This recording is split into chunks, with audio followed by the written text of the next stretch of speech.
Mga pagsisikap upang maging health and wellness tourism hub ang bansa at Tourism Road Infrastructure Roadmap ating tatalakayin kasama si Department of Tourism Secretary Cristina Frasco. Secretary Frasco, magandang tanghali po.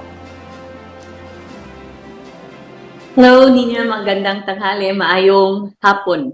Maayong hapon po. Secretary, kumusta po itong katatapos lang na International Health and Wellness Tourism Congress kamakailan at ano po ang layunin at kahalagahan nito? Napaka-successful ng International Health and Wellness Tourism Congress, which brought together buyers of our health and wellness tourism offerings sa Pilipinas from 38 countries with 40 nationalities represented. Yung First Lady po natin, yung nag-open ng ating Congress, and this was very, very well received by our international delegates. Gumawa po tayo ng exhibit ng mga health and wellness tourism offerings ng Pilipinas. Kasali na po dyan yung ating mga internationally accredited and world-class medical and wellness facilities, and of course, our traditional Filipino wellness offerings. Pati na rin yung ating mga hilot, yung ating local and organic products that can be used when tourists come and enjoy our health and wellness offerings. Secretary, ano po ba yung mga traditional Filipino wellness practices ang binida natin sa Congress na ito? Thank you, Commissioner. Unang-una yung tema ng International Health and Wellness Congress speaks to our traditions as Filipinos.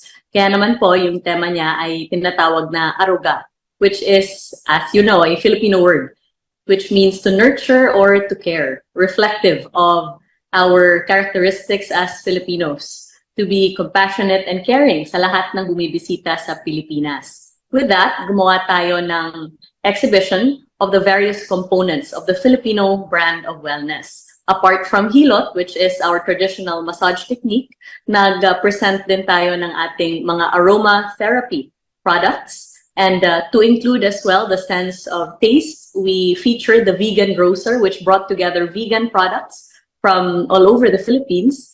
And that includes as well yung offerings natin sa taste, yung ating traditional teas. Kasali na dyan yung ating mga salabat, which is our ginger tea, pandan tea, and the like. So this was a very interactive expo sa ating mga local offerings of a Filipino brand of wellness.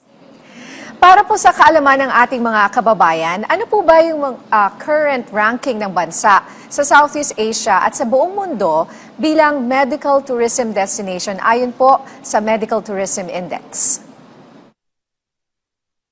Well, the good news is that in the Southeast Asian region, the Philippines ranks number 3, reflective of the beauty of our destinations and our capacity to offer unforgettable and healing tourism experiences sa Pilipinas. All over the world, we're actually ranked at above 20. And so yung layunin po natin is really to become a premier and preferred health and wellness tourism destination. And precisely, yung International Health and Wellness Tourism Congress seeks to be the Philippines' debut into this very lucrative tourism portfolio that is estimated at over $100 billion.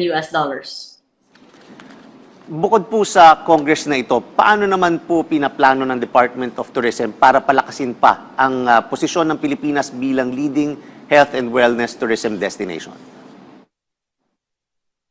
Yung mga programa ng Department of Health actually fulfills yung layunin ng ating presidente that in the Philippines, we are able to offer experiential travel where we take our tourists beyond our typical fun and adventure offerings at binibigyan natin sila ng oportunidad na makilala yung kultura ng Pilipinas, much of which is grounded on our Filipino brand of wellness offerings. And that is why in May of this year, we actually rolled out a Filipino brand of wellness module sa ating mga stakeholders in order to educate communities on the capability of our traditional offerings to provide livelihood and employment sa ating mga community-based tourism organizations, and nakipartner po tayo sa Wellness Association of the Philippines na tumutulong sa atin in terms of elevating the global standards of our health and wellness tourism offerings. In addition to that, nakipartner din po tayo sa ating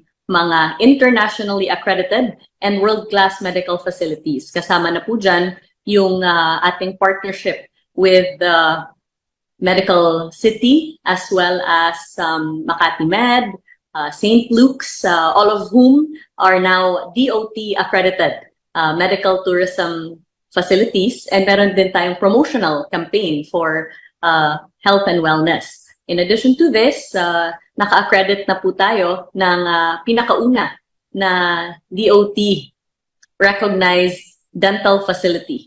That is the GAOC group, which is a very popular product, especially among certain nationalities for dental tourism.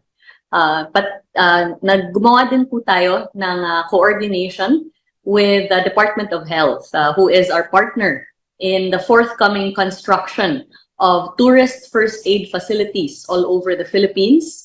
We are doing this as well in conjunction with our ongoing collaboration with our attached agency, TIEZA. So what Filipinos and international visitors can expect is that yung ating mga densely populated beach areas will soon have their very own tourist first aid facilities that is capable of providing professional emergency care para sa ating mga turista. And we foresee that this will also increase the security and safety of our tourists in the country.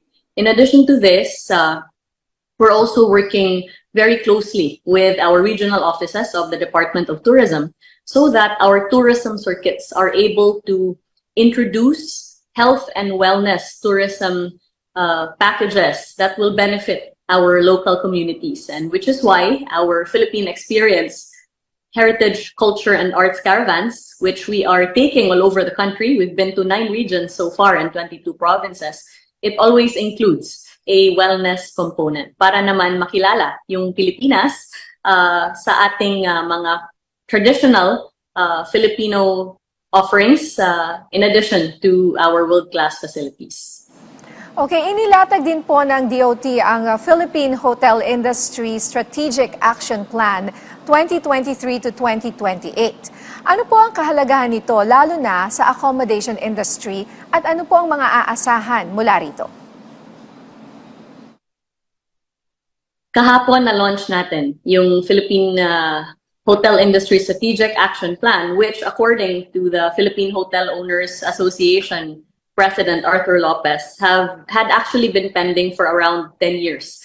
And we were able to get it done within the 2 years of the Marcos administration. Yung FISAP ay magiging blueprint ng infrastructure development in the accommodation sector, especially that in our study of the availability of room keys of the Philippines vis-a-vis yung ating mga competitors in the ASEAN region, ay meron po tayong around 335,000 rooms, which puts us at around number 6 in terms of availability of rooms. And so, yung effort is really to be aggressive in terms of building and inviting investments so that we are able to meet the projected rooms demand by 2028, which stands at around 456,000.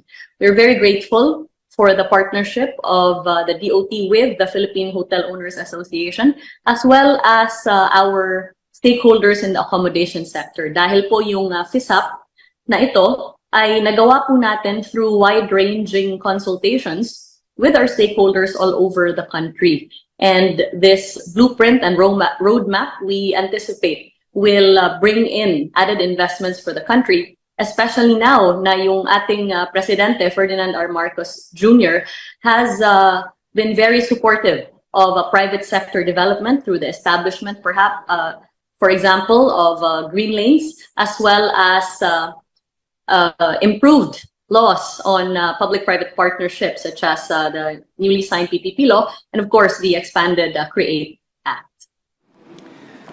Kamusta na po ang lagay ng hotel and accommodation industry ngayon matapos ang pandemya? Well, we're very glad to see that there has been robust recovery on the aspect of accommodations in the country. As a matter of fact, yung contribution po ng accommodation sector sa ating tourism direct gross value added for 2023, which was over 2 trillion pesos, ay umabot po siya sa around over 20%. And kasali na po dyan yung recovery ng accommodation sector in terms of providing employment sa ating mga kababayan. So in 2023, according to the Philippine Statistics Authority, nakabigay yung turismo ng around 6.21 million jobs. And of that number, accommodations contributed around 1.45 million jobs to Filipinos. And the number is growing, especially that we have new hotels and resorts being put up all over the country. We are also noticing added confidence in terms of investments in tourism infrastructure and accommodations, especially that data shows that of the over 500 billion tourism-related investments in 2023, the accommodation sector accounted for over 51%. And so together with our partners in FOA as well as other members of the accommodation sector, the Department of Tourism has a very optimistic view of the growth of the accommodations sector in the country. Sa ibang usapin naman po, nasaan na po tayo dito sa inyong Tourism Road Infrastructure Roadmap? At ano-ano na po yung mga proyekto na ongoing at malapit nang mapakinabangan? Yung ating Tourism Road Infrastructure Program is a convergence between the Department of Tourism and the Department of Public Works and Highways. It has been around for some time, and the advocacy of the Department of Tourism has been that there should be funding for new tourism roads para naman po mabigyan natin ng oportunidad yung ating mga destinasyon sa Pilipinas na magkaroon ng tourism opportunities.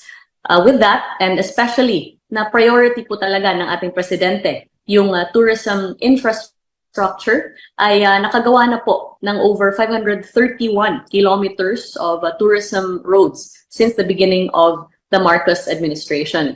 There was also funding that was allocated for new tourism roads for 2024, and we are lobbying actively for the addition of funds and the provision of funds for new roads for 2025. We're very hopeful that this can achieve support from legislature.